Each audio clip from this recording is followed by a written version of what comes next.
Good afternoon. Welcome to our continued S24 American 2020 election special. The world is keeping a close eye on the elections in the United States as it unfolds, with former Vice President Joseph R. Biden seemingly with a narrow lead towards becoming the 46th president of the United States of America and seating incumbent President Donald J. Trump. As our mandate is to continually take you to the source of the story, we bring you expert opinions, first-hand experiences from industry experts, citizens, as well as international relation experts. American politics as well as personal experiences from American citizens on what a Biden win means for Zambia and the world at large. So we're joined by our international panel. As we cross over, we are joined by Dr. Keith Jennings, president of the African American Center for Global Politics as well as Human Rights in Atlanta, Georgia. After this, we'll be followed by Dr. Stembile Mbete, senior lecturer in the Department of Political Science at the University of Pretoria. She'll be joining us live from Johannesburg. And then we cross over to Boston, Massachusetts, where we interview former Zambian resident and U.S. citizen Bobby McCarran on what he has to say on the domestic tenure of Mr. President Trump. Now, we'll start with Dr. Jennings as we cross over to Atlanta, Georgia. This being a traditionally red state, Doctor, how has the morning found you today? Well, I'm awake. We've been watching throughout the night to make sure that things come to some conclusion. But it's still taking a little bit of time here. The turnout has been, as you probably know, very, very large, averaging close to 70%.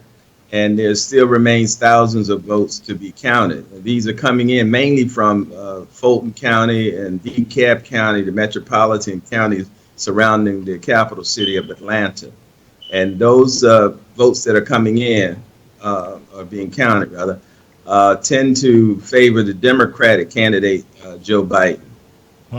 All right. Now, Atlanta, Georgia, of course, being traditionally red, meaning it tends to lean to the side of the Republicans. A vote margin is relatively small between President Donald Trump and the former Vice President Joe Biden. Now, what do you think Mr. Biden has had a strong showing in states like Georgia, Arizona, and Wisconsin? What do you think has been his formula for success? Yeah, well, the state of Georgia has traditionally voted for the Republicans, but not the metropolitan area. And the margin of victory has been narrowing over time because of the demographic changes that are taking place. Right now, Georgia is approximately 33% African American, almost 10% Latino, and about 3% Asian American and indigenous peoples. And that is about 45% of the total population. These elections are showing that the rate of political participation has caught up with the demographic change. And the Biden policies, at least those that he's articulated, has resonated with many of the citizens. Another issue is the COVID-19 pandemic. Many people are seriously concerned about the lack of a national strategy and what appears to be mismanagement by the Trump administration. Georgia is sixth in the number of cases in the United States and ninth in terms of the number of deaths. And so the COVID-19 pandemic has hung over these elections. And that's why so many people, especially democratically inclined voters, wanted to vote by mail. Well, quick question about the actual mood on the ground while we have you out there in Atlanta, Georgia. What's the atmosphere like? I mean, the globe is watching, but we can only imagine what the actual day-to-day, minute-by-minute experience is. What's the ambiance like? Well, it's a split kind of feeling. Many people are excited that so many voters took part in the electoral process, standing in line for long hours. At the same time, people are saying there needs to be some electoral reform. No one should have to stand in line 7, 8 hours as many people did during the early voting process. If you're an hourly worker, for instance, that is not popular with your mother. That will affect your ability to participate in the electoral process. Also, felony reenfranchisement is necessary. Many people can't vote because they have had a brush with the law and their right to participate, and we don't think that that is correct. But overall, there is tension, anticipation, and people are hoping that things will continue to remain calm and that the decisions of the people, or the will of the people, as we say, will be respected. All right, felony disenfranchisement always creeping up in your domestic elections. And I should imagine, as a human rights expert, that's something that you're pushing to actually have turned around. But let's talk about your other background in international development as well as international relations. You spent a considerable amount of time in Southern Africa, our region. And because of this, what does a democratic presidency have in store for the region, for the globe, when it comes to issues of trade? Climate conversations, racial justice as well. You were well vested with some of our opportunities and potential, as well as some of our challenges, especially in this Southern African region. Well, there are several thematic issues that will be important for not just for the United States and Zambia bilateral relations, but for the globe. Climate change, one. The current president removed the United States from the Paris Accords. The former vice president has said that they will rejoin, and he is a supporter of major reforms in the United States. And the progressive side of the Democratic Party intends to push him on the Green New Deal, whereas Mr. Trump has rejected that and says that it will hurt the economy. The overall, you would not have the kind of attitude from a Biden administration that has been seen from a Trump administration. No one should call or refer to African countries as shithole countries. And it's likely that the Biden administration would follow some of the Obama era policies and respect the right of African countries to exercise their own sovereignty. If you look at the Trump administration's role at the WTO, opposing the Nigerian candidate, Madam Ngozi, who's well qualified, or opposing the Nigerian candidate at the African Development Bank, suggesting that the Egyptians can bomb the Ethiopians' dam. Placing sanctions on the ICC Chief Justice, the World Health Organization's first African director, and the relationship that the U.S. has undertaken there. The Muslim ban, all these things would go away under a Biden administration. And the trade issue that you raised is something that I think both administrations, if Trump continued or Biden, would be pursued.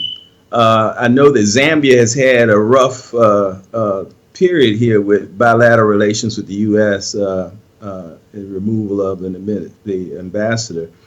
So I'm not so sure that that will be something easy to fix. But I do think that a Biden administration would have a much more open policy towards Zambia.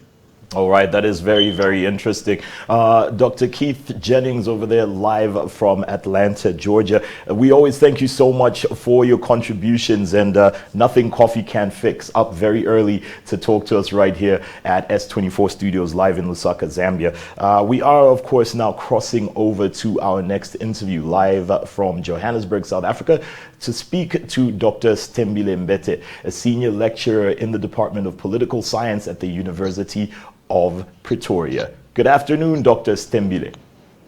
Good afternoon. How are you?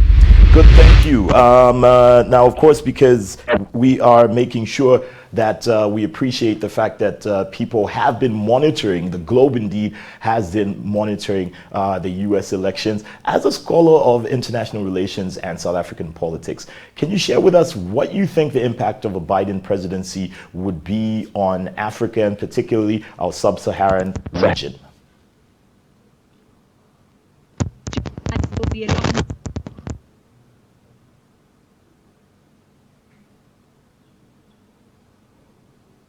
All right. Well, it seems as though, if you can hear me, Doc, it seems as though the sound has been muted. If you could kindly just check it on your end to make sure that we can get what you are saying. On my end. Oh, great.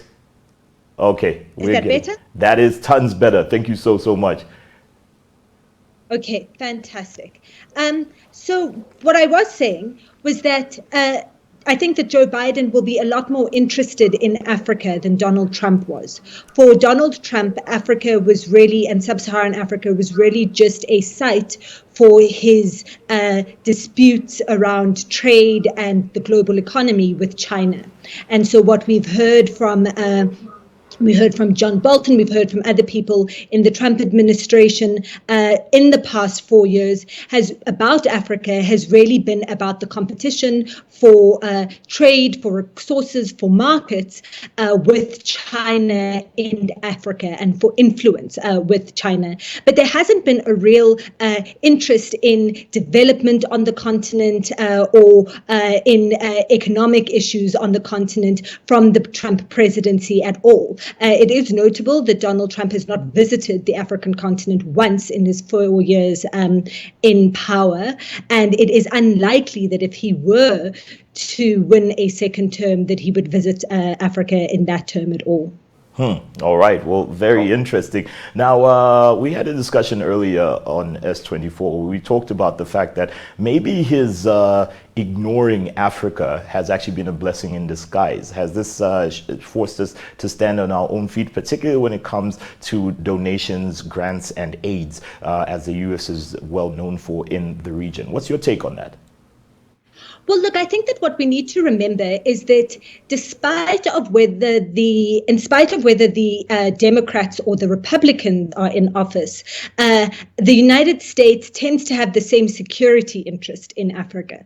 And so the military bases, the involvement in counterterrorism operations, the involvement in advising and in trying to influence military operations and intelligence operations continues regardless of who is in power or in the presidency in the United States. And I think we've certainly seen a continuation of the kind of security projects and defense projects that took place under the Obama era in Africa, even under Donald Trump. So I don't think that that's going to change particularly under Joe Biden. But indeed, as you say, with issues of aid, Donald Trump's administration has been very much about calculating what benefit they get from the aid that they give to countries.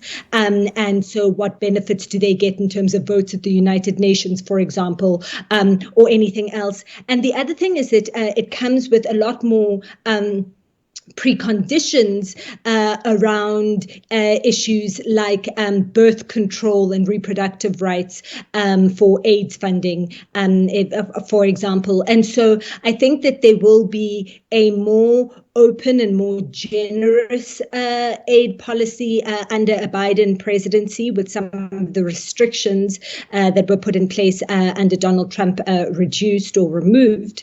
But I do think that, the cost for Africa of having a Democrat in power is that there is then a lot more interest in African governance. So in whether countries are democratic enough, what leaders do, etc. And I think that we can expect, especially with the speculation that Susan Rice is likely to be Biden's choice of Secretary of State or National Security Advisor. And she's an Africanist. She's an Africa specialist in terms of her doctoral studies and her work in the State Department before. And so I think that there will be greater interest by the Biden administration in interference or involvement with African governance. Okay, so let's also talk about potential Vice President Harris, Kamala Harris as well. What sort of relationship do you think she would bring to the table should the Democrats form government in this election? Well, I think that Kamala Harris's position as the child of immigrants to the United States, her mother was Indian, her father was born in Jamaica, but having then grown up as an African American, gives her both a relatively broad worldview and kind of an internationalist outlook, but also very much feeling tied with the struggles and the issues of Black Americans. An interesting fun fact about Kamala Harris is that her grandparents lived in East Africa for some time, and she visited them when she was a child. So she does have a sort of a tenuous connection with the continent. But I think that she will be together with Joe Biden, a lot more interested in restoring multilateralism, in restoring America's engagement with multilateral organizations like the United Nations, like NATO in Western Europe, but also with engaging far more multilaterally with the world instead of the United States making unilateral decisions. And I think that will be an interesting dimension to watch as far as it relates to Africa. So let's talk about some of those unilateral milestones under the Trump administration. And boy, were there quite a number of them. And he came out swinging. I mean, I'm talking as far back, or rather as early in his tenure as president, as January 2017, the first of which was, of course, him pulling out of the Trans-Pacific Partnership as well, which favored trading arrangements with Asia. But there is also the issue of the fact that he did impose that travel ban, signed an executive order which saw more than 6 Muslim nations being issued with a travel ban. Of course, the decision was later reversed. But the president, well, I don't know for how long we can call him that, but President Donald Trump has initiated a number of reconciliations between Arab states as well as Israel. Other milestones when it comes to his international relations of Israel is, of course, his recognition of Jerusalem as the capital. Now, do you think Joe Biden as president will continue on the same route? Because what I've listed was some pretty radical foreign policy initiatives. Look, I think that what Joe Biden will probably want to do is to bring the United States back into the Paris Climate Agreement, the Trans-Pacific Partnership, as well as the Iran nuclear deal, which Joe Biden was quite involved in supporting when he was deputy president, when he was vice president to Barack Obama.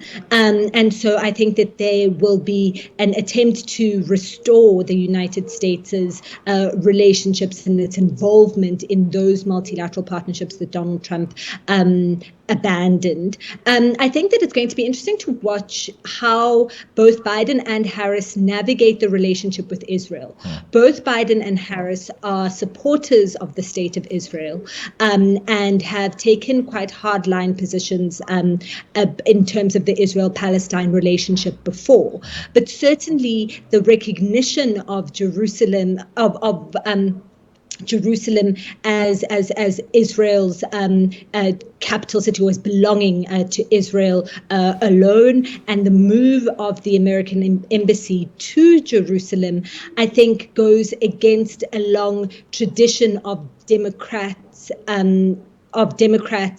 foreign policy in regards to Israel. So I think that there will be an attempt to reverse that decision, but it's going to be quite a tough balancing act to try to reverse that decision while still being seen to promote a pro-Israel foreign policy, which both Biden and Kamala Harris have traditionally held throughout their careers.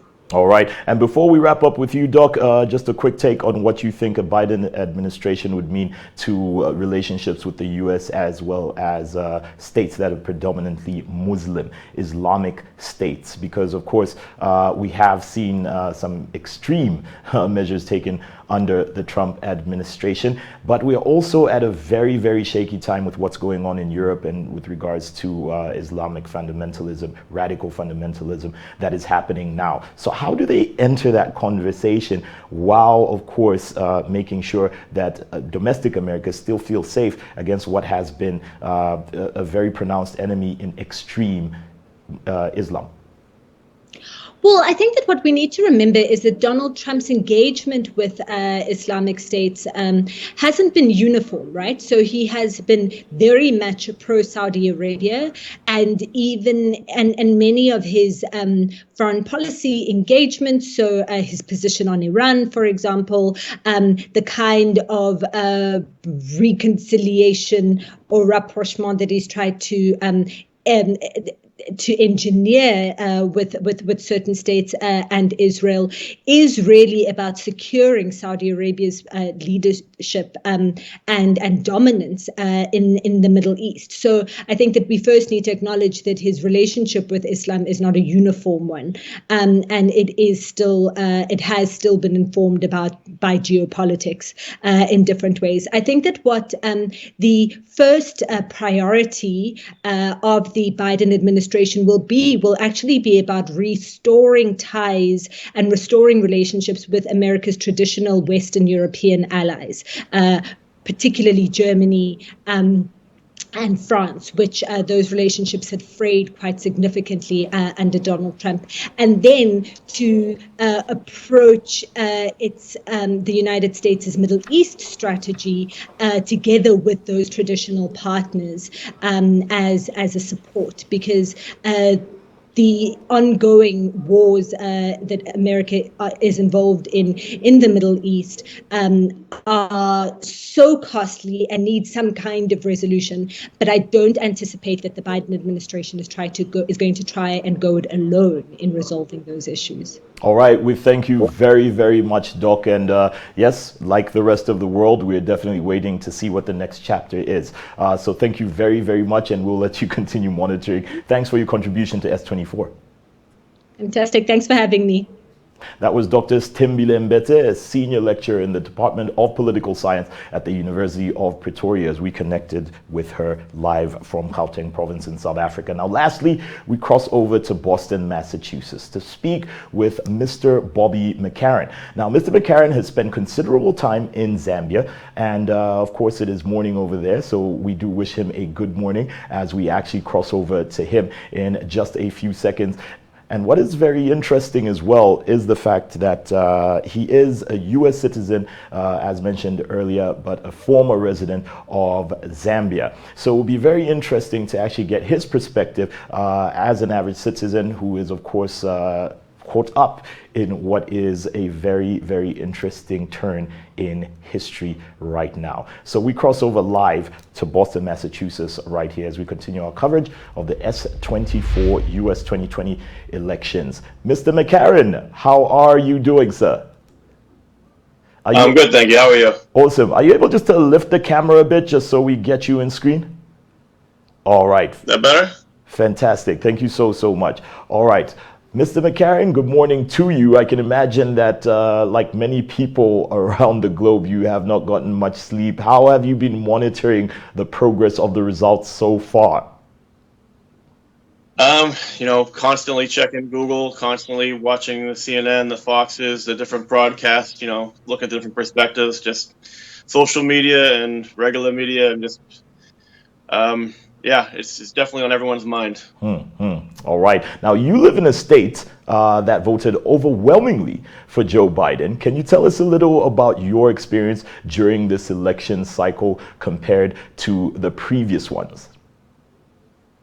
Well, for one, I can tell you, just the voting stations, it's the most people I've ever seen vote. I've only voted in person a few times. I was living abroad for a while, but it's probably the most engaging election of my lifetime anyway.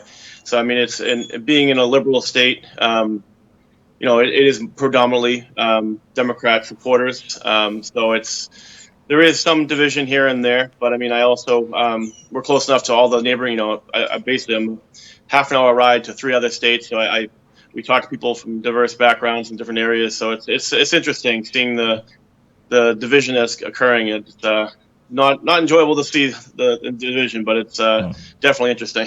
Okay. Now, you mentioned earlier how you have actually been monitoring using US-based media as it's happening for you there domestically. Can you tell us how the very polarized sides of US media has carried this story? Us as international media obviously have more reason to be neutral about it, but has there been further polarization when it comes to traditional Republican media houses and traditional Democratic media houses carrying this story? Yes and no. I mean, I'd say early on there was a lot more, but then due to our president's attack on media, even the Republican media has kind of made them a little bit more neutral than they were prior. So it's kind of interesting. He's kind of isolating himself a little bit by doing that. So it was very, very polarizing leading up to things, and then as time goes on, his attacks on the different media outlets and certain personalities in the media has kind of made it a little bit more neutral on the Republican side. And Democratic side, it's definitely polarized. You always can sense they're trying to be as professional as they can without going too far. But every now and then they slip up. It's kind of comical to see. Yeah, it's interesting you describe it as comical because, of course, no shortage of satire when it comes to U.S. media. And the current president, Donald Trump, has been a catalyst for many a joke, so to say. Now, Mr. Biden will actually inherit a much divided country if he does become president. What are your expectations on what he will do to actually reconcile the nation? A lot of sellotape and duct tape needed. How do you think he's going to pull this off, if at all? That's the $1 million question right there. It's funny because Trump has a cult following, but it's not necessarily I don't know how to explain it. It's a lot of Republicans actually. There's Republicans and there's Trump Republicans, I guess you could say. So I think the Republicans, I'd almost call them McCain Republicans. The traditional Republicans, I think will probably be more apt to try to work together to move things forward. And then you have the cult following of the Trump Republicans that are just going to fight tooth and nail every step of the way. So it's Biden's got a huge task ahead of him. I think he just has to not be the divisive Twitter maniac that Trump was. I mean, really, you just have to keep it professional and keep it calm. And remember, he's a president of a country, not president of Democrats, and that's what Trump didn't remember. Okay, you're familiar with Zambian internet bundles. Maybe that's the solution for your next president. I guarantee you there'll be a lot less on the internet if they had our bundles. But either way, Bobby McCarran, good to have you live from Boston, Massachusetts. Thank you so much. Hey, thank you for having me. I appreciate it. All right. Well, we thank you, our viewers, for actually joining us. Remember, S24 is at the source of your story, and we continue to do that when it comes to the US 2020 elections. Your first and only Zambian 24-hour news channel will definitely take you there. So do stay tuned and stay with us for our 18:30 live news bulletin, which will be coming up in just a few hours. Stay glued to S24 for more updates from around the globe and domestically. Thank you. Good afternoon.